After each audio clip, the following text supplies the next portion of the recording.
mucho más en tu sonrisa que en la risa de una foto del aviso de ayer. Yo tengo las mejores intenciones, vitaminas en canciones. Muy bien, ya estamos de regreso en su matinal a media mañana compartiendo una temática que en lo personal me gusta mucho. Es muy interesante hablar sobre la infancia, la adolescencia, y para eso nos acompaña nuestro doctor Marco Antonio Aguirre Bonilla, pediatra. Muy bienvenido a nuestro matinal, doctor. ¿Cómo está? Gracias, Jorge. Buenos días, gusto saludarte. Bueno, tú eres psicólogo infantil también, así que dominas mucho el campo en el cual yo también me desenvuelvo, digamos. Qué bien. Vamos a poder destinarle un espacio en la televisión a hablar sobre los niños, las niñas, y precisamente porque a veces están sufriendo de forma silenciosa y a través de alguna enfermedad quizá nos están diciendo necesito ayuda. ¿Sí? Hoy día vamos a hablar sobre la sinusitis, ¿no es cierto? Y para partir de un tema como más básico, para saber un poco más, interiorizarnos, ¿qué es la sinusitis? ¿A qué se refiere, doctor? Mira, la sinusitis es una infección de los senos paranasales que habitualmente es producida por un virus, un agente infeccioso, un virus, una bacteria, y a veces, ocasionalmente, casi excepcionalmente, por hongo. Lo más habitual es que sea producida por bacterias, y dentro de estas hay algunas bacterias que se caracterizan, como el Streptococcus pneumoniae, por ejemplo, la Moraxella catarrhalis y el Haemophilus influenzae no tipificable. Esos son los que más habitualmente como bacterias participan produciendo estos cuadros de sinusitis. Sí, si bien entendemos que bueno, la sinusitis es una enfermedad que debe recibir tratamiento, ¿es frecuente que esto suceda? ¿Es frecuente que reciba pacientes, por ejemplo, con sinusitis? Mira, la sinusitis es un cuadro que es relativamente frecuente. Se supone que de las infecciones de la vía aérea superior, más o menos el 5% se complican. ¿Qué significa esto? Que de los cuadros como resfrío o estados gripales o gripe, un porcentaje, aproximadamente el 5%, se transforman en sinusitis. Y a veces, digamos, no son diagnosticadas o son subdiagnosticadas y eventualmente se tratan como otros cuadros. Ajá. Significa que es como que la sinusitis va enmascarada dentro de otra dificultad y se le trata la otra dificultad más que la sinusitis misma. Es que tienen elementos en común. Por ejemplo, a veces empieza como un cuadro, en los niños particularmente, de un resfrío, pero un resfrío como más violento, con más fiebre, a lo mejor más compromiso del estado general, más moco purulento. Esa es una de las formas que se presenta. También puede ser otra forma que se te presente como un cuadro que no se recupera y van 7 días, estás como con el resfrío medio prolongado y sigue subfebril y con moco, digamos, y a veces con un poco de tos, especialmente nocturna. Y ya cuando pasa los 10 días, uno debiera de todas maneras, entre 7 y 10 días, con un cuadro de resfrío prolongado, que no es lo habitual, estos cuadros de resfrío se mejoran en 4 o 5 días, uno debiera plantear como una opción diagnóstica el cuadro de sinusitis. ¿Y por qué se produce la sinusitis? ¿Qué hace que surja, que aparezca este problema? Mire, la sinusitis tiene una causa, tiene varios elementos que participan, pero uno de los más importantes es la obstrucción de los orificios de drenaje de estas cavidades que tenemos enfrente, región maxilar, ¿no es cierto?, etmoidal y esfenoidal, que son como cámaras, y estas cámaras están con aire. Cuando se infectan, es porque se obstruye a veces este orificio de salida, el meato que se llama. Y a veces también es producida porque falla el mecanismo de barrido. Hay unos vellos, digamos, unas pilosidades, unos pelitos, digamos, que constituyen el sistema mucociliar. Estos están normalmente barriendo y limpiando toda la cavidad, digamos, vía aérea superior, entre otras. Va pasando aire que es limpio por ese... Van pasando y limpiando, pero a veces estos hilios se enferman, y así, por ejemplo, en algunas enfermedades tenemos el síndrome del silo inmóvil, que fallan, digamos, desde el punto de vista genético, y eso te favorece la sinusitis también. O puede ser porque una infección viral te daña el epitelio respiratorio y también daña el cilio, y eso falla. Pero también a veces es por características de las mucosidades, de las secreciones respiratorias, que se tornan más espesas, y eso favorece la sinusitis, como ocurre, por ejemplo, con la fibrosis quística. Hay diferentes causas, pero básicamente están siempre el elemento de obstrucción de los orificios de drenaje, del barrido de los cilios, del epitelio mucociliar, y además de eso, digamos, de la característica de la mucosidad o secreciones de vía respiratoria. Esos elementos se conjugan y te pueden hacer que tú tengas más predisposición o no a tener un cuadro de una sinusitis. Bueno, yo he escuchado mucho de que la sinusitis generalmente se muestra porque existe un mal olor de las mucosas. ¿Es así? Sí, es uno de los síntomas que tú puedes tener, se produce a veces halitosis, que es un mal olor bucal, o a veces es un olor, digamos, también que sale a nivel nasal. Entonces tú tienes expendes un olor, digamos, expeles un olor en nariz o en boca que es, digamos, desagradable. Y ese puede ser un factor de sinusitis. No es lo habitual, eso es más bien, digamos, yo diría que en pacientes más adultos. En el paciente más adulto es probable que la sinusitis te pueda producir también fiebre, a veces no tan alta, produce un poco de desgano, mucho dolor, digamos, especialmente en la zona que corresponde al seno que esté paranasal, que esté infectado. ¿Sería como esta zona de la frente?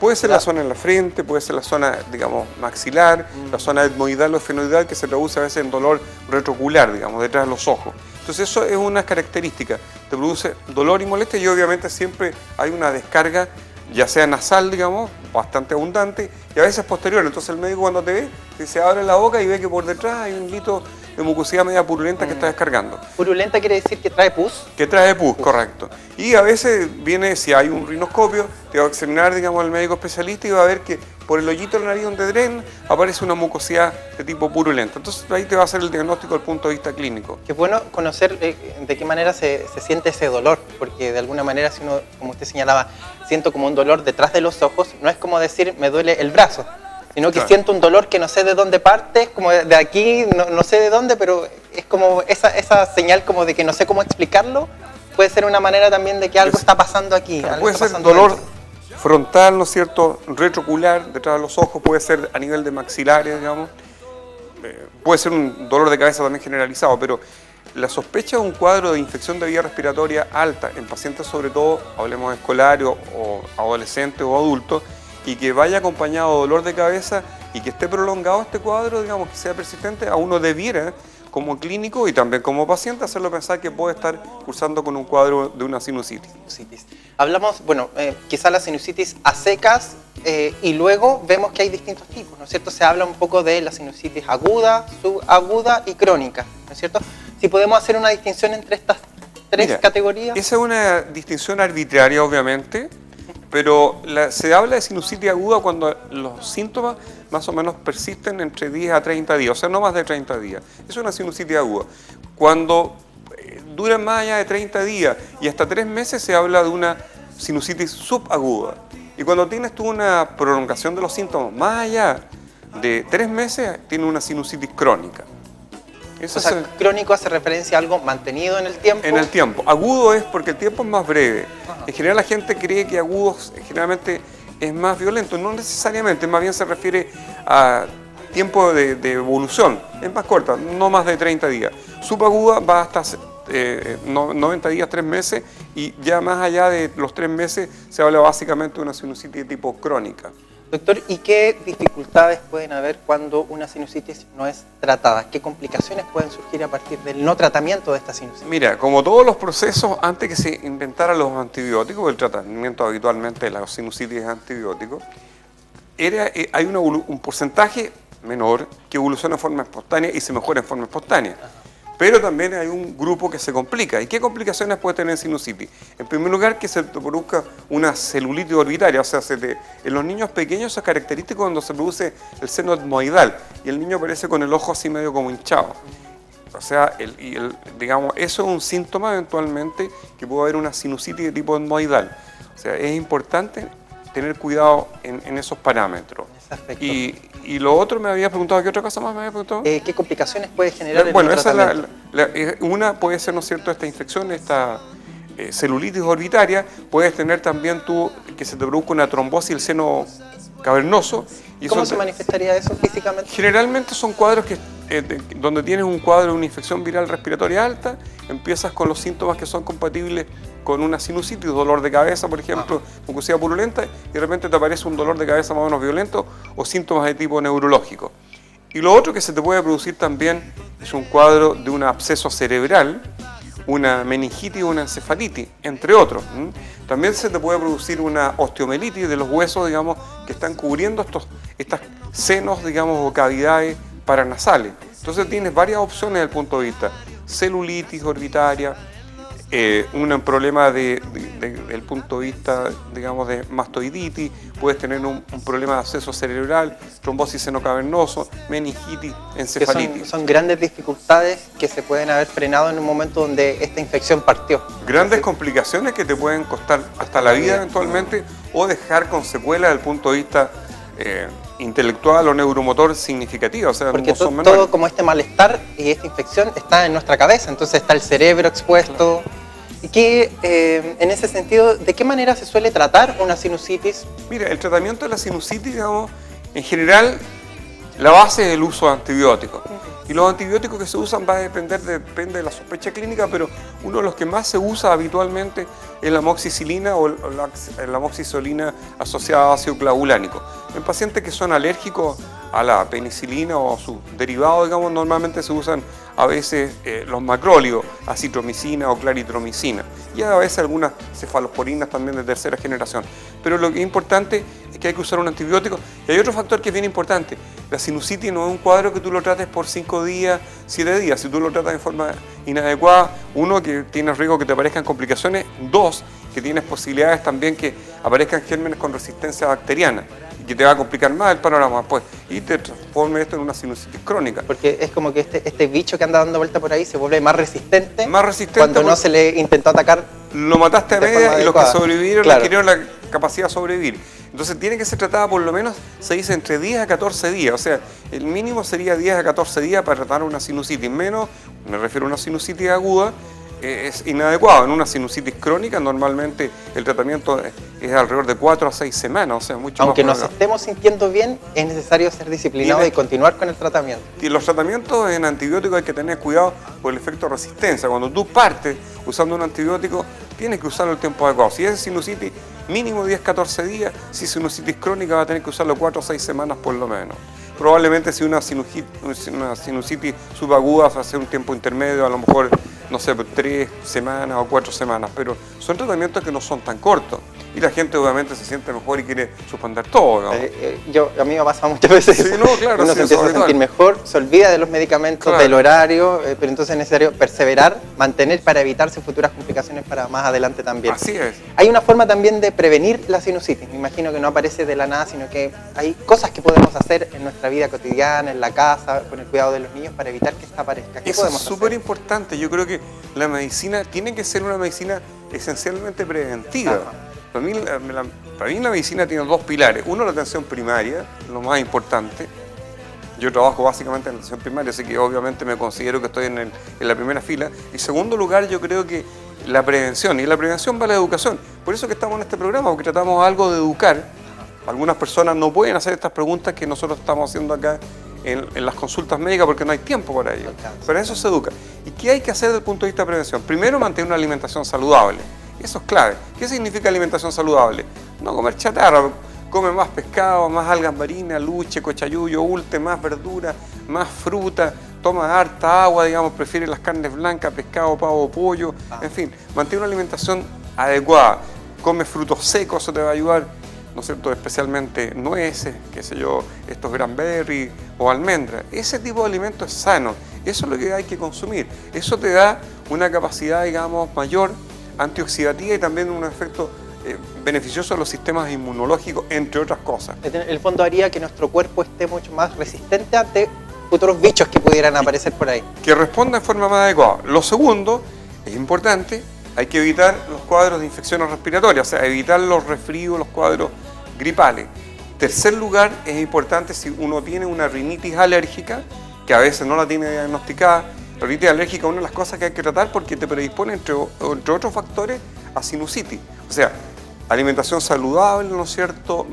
Fuera de eso, digamos, tratar la rinitis alérgica y evitar y tratar los cuadros de resfrío común o de gripe. Y además de eso, un factor muy importante, no fumar. El cigarrillo tiene muchos efectos deleterios. Ahora, si nos referimos a la parte sinusitis, te va a producir un enlentecimiento y un daño en la mucosa y en el epitelio respiratorio, que es el encargado de defender estos senos paranasales, que son los que se infectan cuando hay una sinusitis. Y hay otro factor más que es importante también, que es el hecho, digamos, de usar vacuna. La vacuna contra la influenza, una de las justificaciones que tiene es que, entre otras cosas, te puede favorecer para prevenir de la sinusitis. Y también, como dijimos que una de las principales bacterias que produce sinusitis, ¿no es cierto?, es el Streptococcus pneumoniae, hay una vacuna que se usa especialmente en nuestro plan ampliado de inmunizaciones del Ministerio de Salud Pública de Chile, está incorporada, que es la vacuna contra el neumococo. Esa se coloca a los 2-4 meses, después la repiten a los 6 meses y habitualmente ahí quedas tú completo. Pero también se puede usar en pacientes susceptibles, usarlos ya después de los 2 años. Y en pacientes mayores de 65 años previene no solamente sinusitis, también de neumonias complicadas. Entonces, es una vacuna que uno debiera colocarla.